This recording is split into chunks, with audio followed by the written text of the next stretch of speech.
So, welcome to Coach Washanda, and I'm in Cabo, Mexico right now as I'm recording this. So it's a little windy out, and I wish you could see what I'm seeing out there. It's like all ocean. It's so pretty, and this has been not only a amazing epic trip, but it's been incredible for friendships, but also incredibly hard at the same time. And what do I mean by that? One of our dear friends, brother, actually got hit by a car while we're here in Cabo and has been in massive critical condition. And as I'm cutting this coffee with Shanda, I am recording this. I'm pre-recording this, which doesn't make it any less amazing. I'm actually, while you're watching this, I am leading a mastermind in Utah, in Sundance, Utah. And so I'm sharing all this with you because a lot of times I find that hard things happen in our life. And when they happen in our life, what happens is a lot of people pull back. A lot of people pull back, and I just almost lost my mic. A lot of people pull back and they stop. They stop serving their clients. They slow down their business. They stop their life because hard things are happening. I'm actually just going to hold this because hard things are happening. And I'm going to tell you that, well, you already know this. If you allow hard things to stop you from going out there, making a difference and staying committed to your customer base, to your client base, then what happens is that you get stuck in a rut of either or. And let me talk to you about either or and see if you can see it in your life right now. Either or is, I either can live in California or not because of the taxes.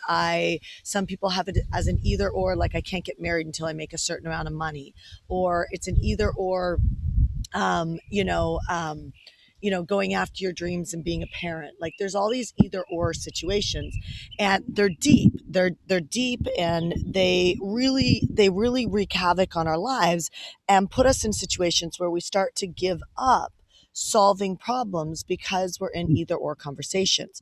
And so as I'm coming to you right now from Mexico, and really I'm actually sitting in Sundance, Utah while you're watching this and leading a mastermind for our clients. There were times in my life that when hard things happened, I didn't show up for you. And I didn't show up for my family, and I didn't show up for people that I love because I didn't know how. And so this is for everyone out there right now that is going through, a challenging moment in your life. And it really does feel like an either or. It feels like you don't know how to figure it all out. It feels like there's not enough time, there's not enough money, there's not enough, there's just not enough. And one of the things that I am going to be teaching today in the mastermind is this conversation around before you can grow, you have to actually unhook from this conversation of there's not enough. If you believe that there's not enough, then what happens is that you almost give up before you try. You give up trying to figure out a solution because there's a belief inside you that is telling you that it's impossible. And so I want to encourage you to start looking for not even just possibilities, start looking for proof that other people have solved the problems that you've solved, that other people have gone through the trials and tribulations that you're going through, whether it's somebody has come down with a deadly disease and has a limited amount of time to live. Is there someone who could solve that problem? Is there a doctor who knows how to heal that? Is there a prayer or a prayer group or a healing room? I just heard that there was a minister in San Diego who his wife had cancer, and they were praying and praying and praying, and they were not able to see a miracle happen with his wife getting cleared of cancer. But then they heard there was a healing room at a little chapel called a beach chapel in San Diego, and these healing rooms that people were healing from illnesses and back pain and all these different things. And this pastor had enough faith to bring his wife, even though they'd tried everything, they'd prayed like crazy, and they didn't see a miracle. And they brought her to this healing room. They prayed and they saw a miracle. And so I'm just a really big fan on not giving up. And a lot of times we say we're not giving up, but there is a bit of giving up. There's, my friend Rex Crane is here, and he was saying to me, there's two things that cancel out a miracle. He goes, disbelief and offense, when we're offended, right? And I thought to myself, where in my life am I being offended? Right? That I can shift, because if you're wanting a miracle and you're praying or you're working really hard and you feel like, if it's to be, it's up to me and I've got to do it all by myself, whatever your belief system is on where you're at right now. The truth is somebody knows how to solve what it is that you're facing, and it's up to you to not give up hope, because it's not over until it's over. Like, it's just not over until it's over. So as I'm sitting here in Cabo, Mexico, we've been through a pretty, a fun and intense week, and watching my friends walk through what they've been walking through with their brother and brother-in-law, and still, like, managing to have a great vacation and go through um, great despair and great heartache, and keep choosing faith. And then I think about all of you out there who you're in your own walk right now, where you're choosing faith, or hopefully you're not giving up. Um, and hopefully we can run this live that you're watching right now, and you could look at, where can I have an even higher faith? Where can I start saying to myself, like, when everybody tells you to give up or tells you to stop, when those messages are coming forward, and by the way, they've come forward from my own family around us having another baby, and they're like, why don't you just get a surrogate? Why don't you just, and there's nothing wrong with that. There really isn't. But nobody knows the calling on your life but you.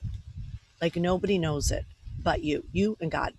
And I'm a firm believer in, if you're going to lead your own ship, if you're going to lead it, you're going to have people that are coming to you and giving you advice, and they're trying to make it better for you. They're trying to relieve the pressure.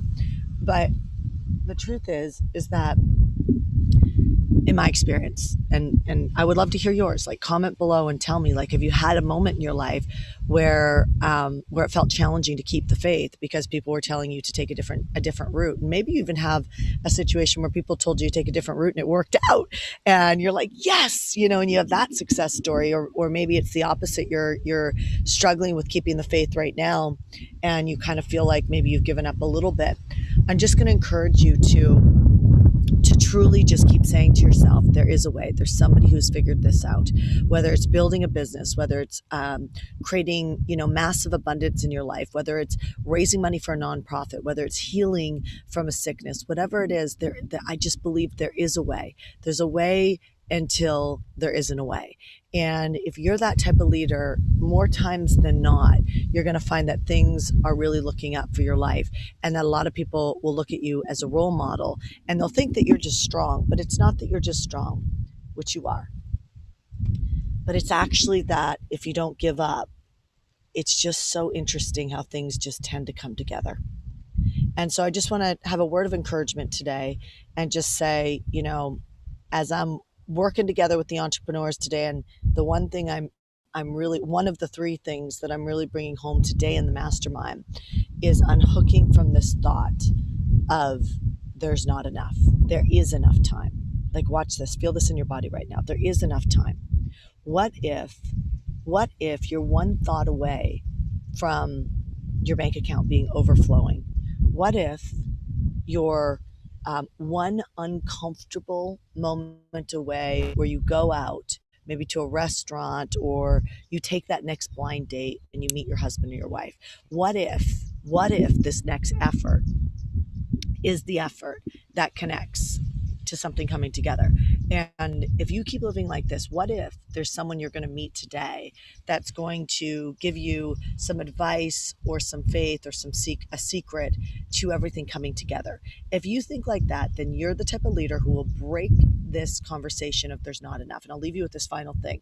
One of the ways that I unhooked from not enough money was I started to give it away. And I didn't have the money to give away. I started to give it away to nonprofits, and then I started tithing. And I didn't just do it for a short amount of time, like to just test it. I actually made a commitment to do it for an entire year. And it was incredible how my mind unhooked from this thought process of not enough money. And guess what that impacted?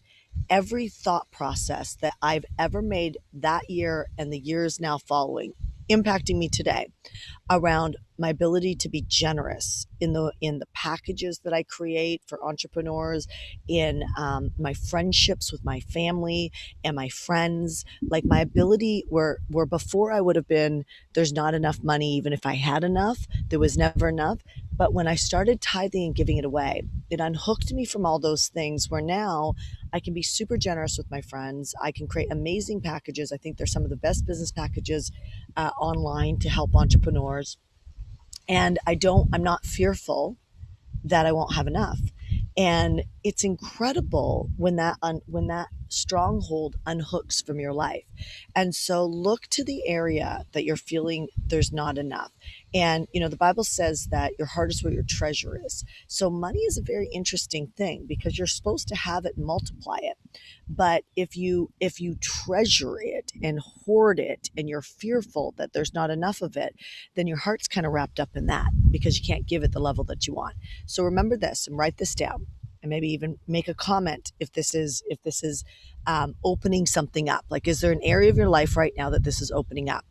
Write this down. Generosity is a key to a door to abundance. But I'm not talking generosity when you say, I give too much and people take advantage of me. It's impossible for someone to take advantage of you if you're giving generously from the right place. But if you're doing it to manipulate the universe, if you're doing it to manipulate the law of attraction, well, guess what? Your heart on the give is already to get. And when you operate from that standpoint, guess what? You'll be taken from. So that's it. That's all I got for you today. I look forward to seeing you live next week, next Thursday at 10 a.m. And I'm sending you so much love. Talk to you soon. Bye.